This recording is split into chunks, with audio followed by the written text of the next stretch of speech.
But anytime you start to contemplate doubting what God said, doubting whether you should believe God, doing your own thing, you're having a conversation. When I say devil in this context, evil. Evil. The devil is the master. He actually is an angel that was cast out of heaven. He took 1/3 the angels with him. They became demons. They are actually real entities. They can think, they can speak, they can have relationship with you. And next week we're going to look at the relationship, part of the relationship they have with you.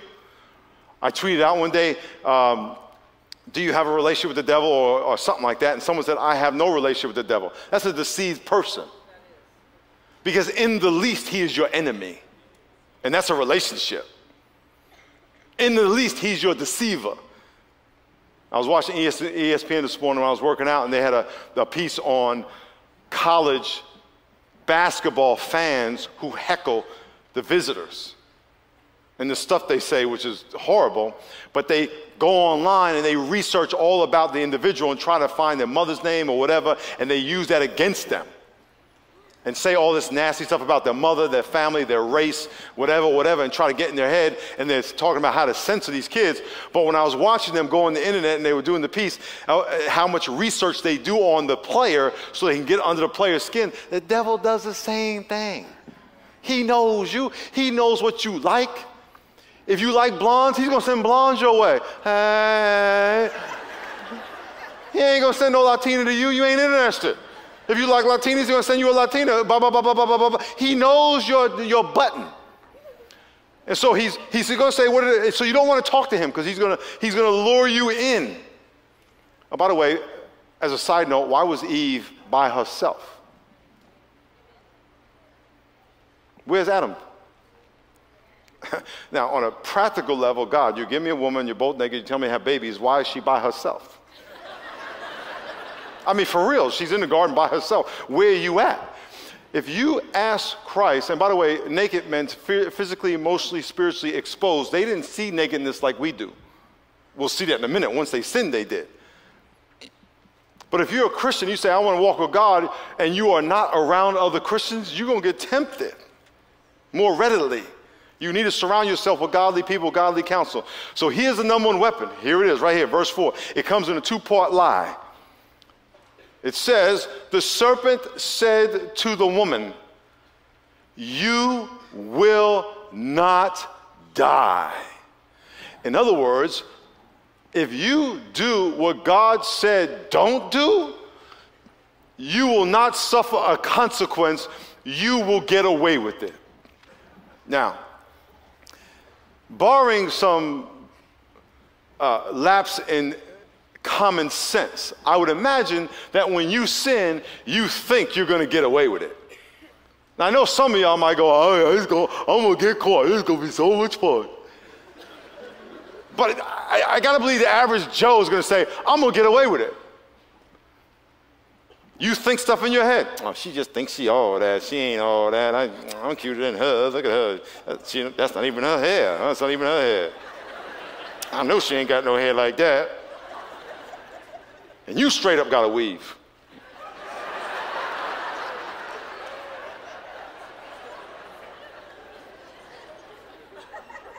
You think prideful thoughts, lustful thoughts, you gossip constantly. I know people, we all know people, they can't talk 5 minutes without cutting somebody down.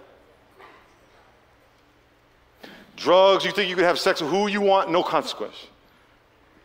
You think you could talk about whoever you want, any way you want, no consequence. That's what he tells you. And every time you do that, you are believing this. Sin has no consequence. You're not going to die. And you may be saying, well, I'm alive now. The death is twofold. It's spiritual death, which is broken relationship with God. And what comes with that is broken dreams. They die. Your hope dies, slowly but surely. Your relationships die. Your credibility, your integrity dies. Your self-esteem dies. Your self-worth in your mind dies. Your opportunities die. Your skill, your vision, your hope, your dreams, your vision, die. And you slowly get broken down. That's the death God he's talking about. God is giving you warnings. Don't raise your hand, but if you can, you want, it's up to you. How many of y'all got drunk last night and you're hungover right now? You think I'm screaming at you when I'm really whispering. All y'all hungover now. You're like, yeah, I thought he was yelling.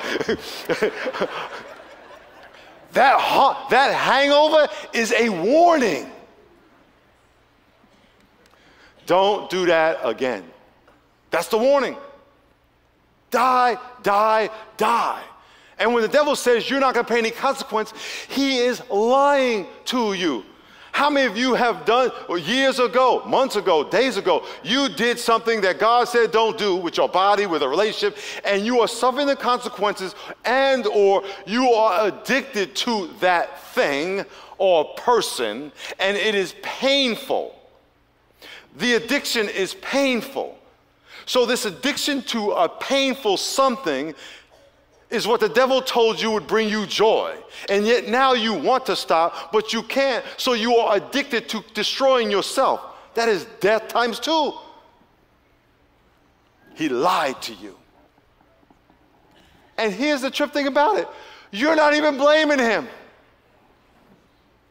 You're blaming God, you're blaming your family, you're blaming your neighborhood, you're blaming your daddy, you're blaming your church, you're blaming everybody but God, but the devil. And he's laughing. One of his names is accuser. He's accusing you to God. Look at that hypocrite.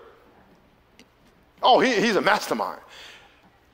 Every minute of every day, just listen to your thoughts. God knows every thought. You get away with none of it. Then it says, the part 2 of the lie, of the weapon is, for God, verse 5, for God knows in the day you eat, your eyes will be open and you'll be like God, knowing good and evil. In other words, God knows that if you do what he said don't do, you could be like God. You could be your own God and you can know good and evil on your own. You can know good and evil. Of course I know good and evil. That's right, that's wrong, that's right, that's wrong. Oh yeah, your job is not to know good and evil. God has not created you to decide good and evil on your own. I'll say it clearly, then I'll explain it. God has not created you to decide good and evil on your own. He created you to obey him. What's the difference? I'm going to tell you. I was in Mexico with a bunch of kids 20-something years ago.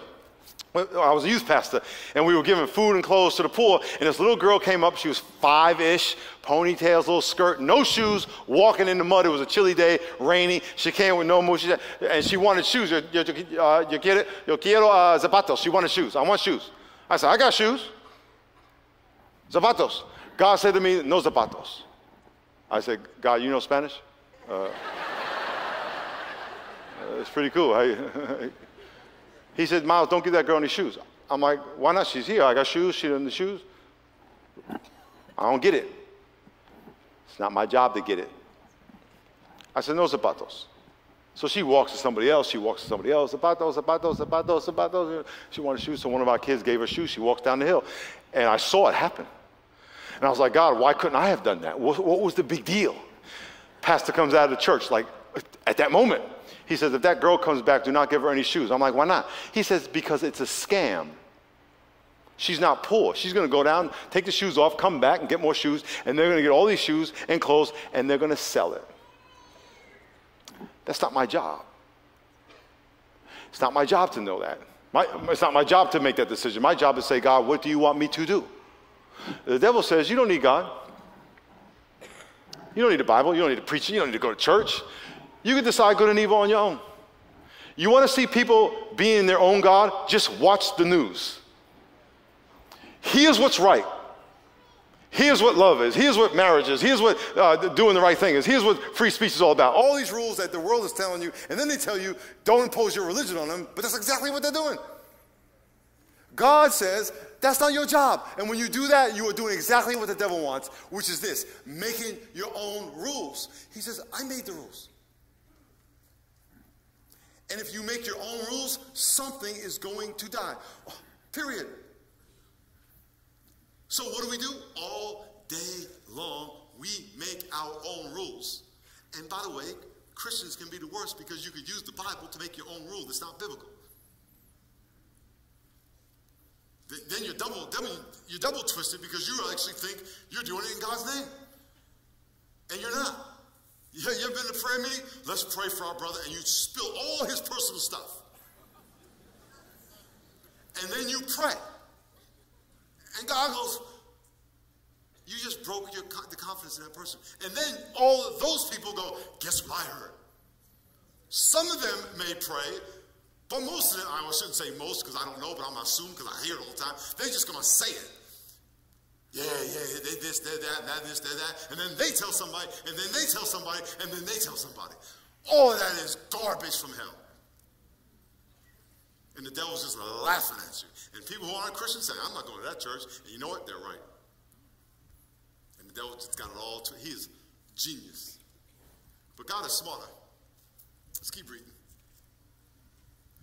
Say amen if this is making sense to you. I know it is. Yes, sir. Verse 6. The woman saw that the tree was good for food, pleasant to the eyes, a tree desirable to make one wise. She took of its fruit and ate. She also gave to her husband, and he ate. And the eyes of both of them were open, and they knew they were naked, and they sewed fig leaves together and made themselves coverings. Everyone say sew fig leaves together. You cannot cover your sin with fig leaves. You cannot cover your sin with makeup. Nice clothes, nice house, a successful career, an intact family, all that does not cover your sin. Only Jesus Christ's death on the cross will pay for your sin. Nothing else.